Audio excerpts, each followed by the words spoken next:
Asian Pacific American Heritage Month? Yeah.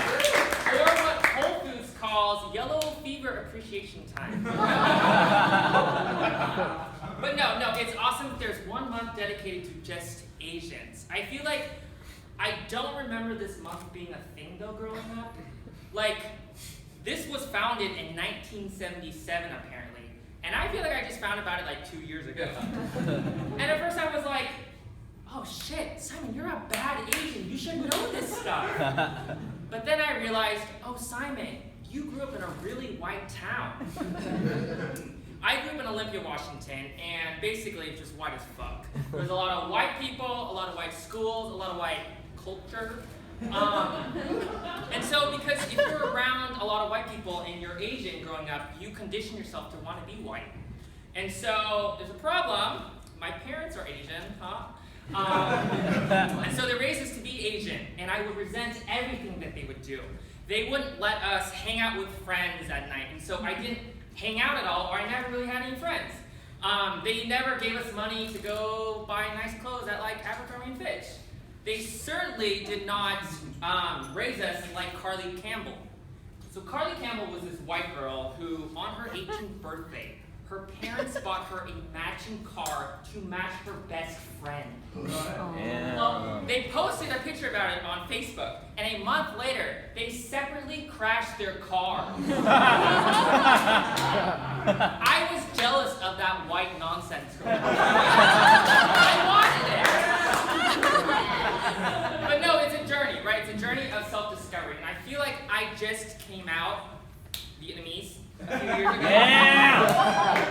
And so, it's a process, and I feel like a lot of Asian Americans are kind of in the same boat. It takes us a while to really accept ourselves, be honest with ourselves, and realize, oh my God, we're something else that we thought we weren't. And then start coming out to other people. It's a journey. And being in Chicago, I'm now really confident, and I have a lot of pride of being Asian and being around other Asians. I will say, sometimes I'm a little wary and a little self-conscious when I'm around other Asians.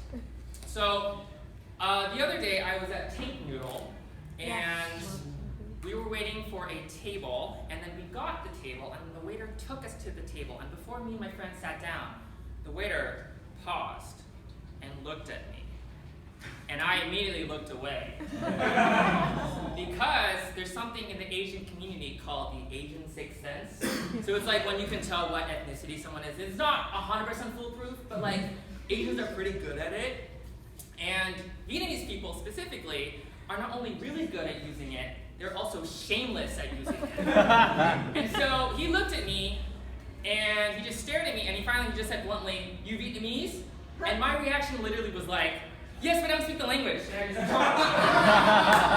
and he was like, "Okay, man, whatever." And then he went and got our pho like 2 minutes later, just like, any pho place. So it's a process, right? Asian baby steps, I like to say. May is Asian Pacific American Heritage Month. Woo! Yes. It is also when Mother's Day is. So shout out to our dragon and tiger moms out there. My mom is Asian, and her name is Mi Tran, which is spelled M-Y-T-R-A-N-G. But whenever, because it's spelled M-Y-T-R-A-N-G, whenever white people see it on paper, they always say, "Oh, hi, my Tran," which is like, because Vietnamese and English are apparently pronounced the same way. But my mom is the example of what it means to be a proud Asian, right? She was 13 when she came here from Vietnam. She's an immigrant. She's super resourceful. She can also be super fucking petty. Which is great. It's great, and I respect her so much for it. And there are 2 stories I have about my mom that I'd like to share that really embody who she really is as a person. So the first one is, one time our rice cooker broke, which is like the most Asian experience you can have. It's like we ate so much fucking rice we broke some. And she bought it at Costco. And one thing about my mom at Costco is that if she were to quit her day job, she would manage a Costco. She has institutional knowledge about that place. She knows how to cheat the system. She knows the ins and outs. And so my mom took me to Costco, and she was holding the rice cooker in her arm, and she just plopped it on the returns table. And she said, "Hey," to the guy, "Hey, I want a refund.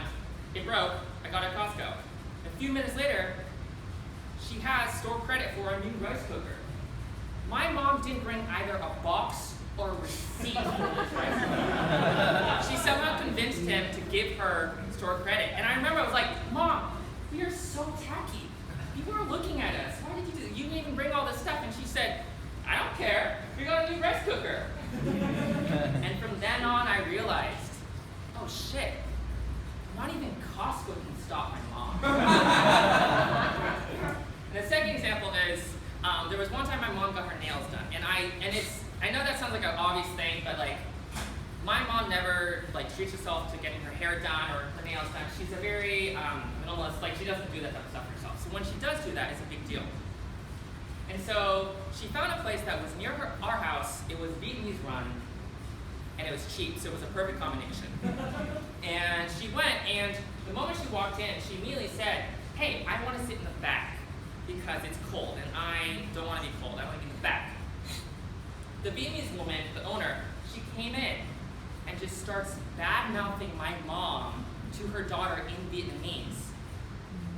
So when my mom is sitting down, she's thinking, damn, this bitch doesn't realize I'm Vietnamese too. She's talking to me in Vietnamese about me. And so my mom, instead of confronting her in that moment, she decides to wait for the perfect moment to be petty. So her daughter comes in, she comes in with a book, and it has all the different nail colors. And she asks my mom in English, what color of nails do you want? And my mom answers, but instead of answering to the daughter, looks across the room where the owner is, and in Vietnamese says, I'll have the dark pink one.